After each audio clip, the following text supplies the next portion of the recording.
नमस्कार. ज्या शेतकऱ्यांची ई-पीक पाहणी अजूनपर्यंत राहिलेली आहे त्यांच्यासाठी एक आनंदाची बातमी आहे.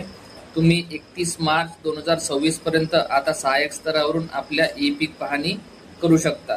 तर ज्यांनी अजूनपर्यंत ई-पीक पाहणी केलेली नाही त्यांनी लवकरात लवकर आपल्या सहाय्यकाशी संपर्क साधून लवकरात लवकर आपली ई-पीक पाहणी करून घ्या, जेणेकरून तुम्हाला सातबाऱ्यात त्याची नोंद करता येईल व समोर येणाऱ्या सुविधांचा लाभ घेता येईल. धन्यवाद. 25 जानेवारी 2026 पासून सहाय्यक स्तरावरनं ई पीक पाहणी नोंदणी करण्यात आली असून या आतापर्यंत जी काही नोंदणी आहे रब्बी हंगामाची ही फक्त 55.69% झाली आहे आणि ती 31 मार्च पर्यंत पूर्ण करावी लागतं.